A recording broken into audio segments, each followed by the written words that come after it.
याच्यावरून काढा लगेच समजेल ॲप नाही तुमच्याकडे नंबर लागला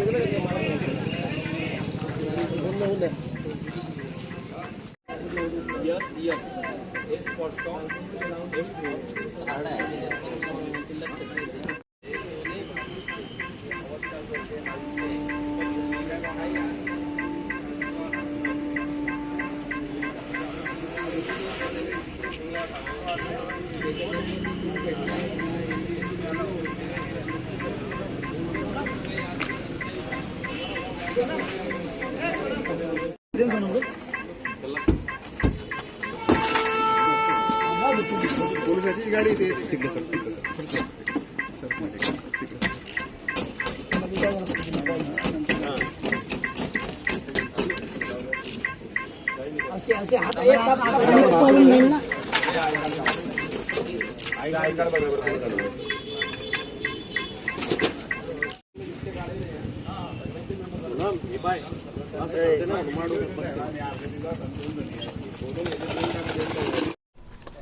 सर काय सांगाल रेल्वे स्टेशन परिसरामध्ये पोलीस स्टेशनच्या बाजूलाच एक कार आदळली, त्याच्यामधून आवाज येत असल्याचं कारण भयभीतीचं वातावरण होतं. बरोबर आहे. रेल्वे स्टेशनला जी कार आता आपण पाहत आहात MH12SF1680 ही जी उभी आहे, ही कार एक महिला कॉन्स्टेबल आहेत ज्योती सुरेश साळुंके, ज्या जळगाव तालुका पोलीस स्टेशनला नेमणुकीचं आहेत.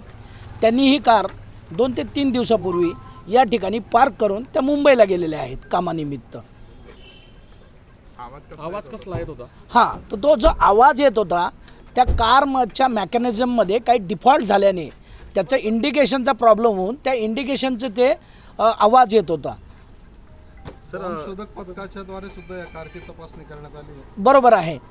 संशय आल्याने बॉम्ब शोधक पथकालाही बोलवलं होतं, कारण सद्यस्थितीचं जे परिस्थिती पाहता काही धोका होऊ नये नागरिकांच्या जीविताला वगैरे, त्या दृष्टीने बॉम्ब शोधक पथकामार्फतही त्याची पाहणी करण्यात आलेली आहे. खात्री आणती त्यामध्ये अन्य काही आक्षेपार्ह नाही असं आढळून आलेलं आहे. जनतेला काय आव्हान करतात? जनतेला एकच आव्हान आहे की पॅनिक होऊ नका. ही जी घटना आहे ही मेकॅनिझम फॉल्ट आहे आणि याच्यामध्ये घाबरण्यासारखं काही परिस्थिती नाही. आपल्याकडं असे कोणत्याही प्रकारच्या अफवांवर विश्वास ठेवू नये. अफवांवर विश्वास ठेवण्यापूर्वी आपण कमीत कमी सदर घटनेची माहिती पोलिसांना आणि संबंधित विभागाला द्यावी, नियंत्रण कक्ष वगैरे किंवा इतरांना, जेणेकरून त्याचं त्वरित आत्ता ज्या प्रकारे पाठपुरावा करून त्याचं जे खरं खोटं करण्यात आलं ते खरं खोटं करण्यात येईल. सर कार चालकाविरुद्ध काही कारवाई? कार चालकाने इथे नो पार्किंगमध्ये उभी केलेली आहे, त्या दृष्टीने GRP वाले त्यांच्यावर कारवाई करतील.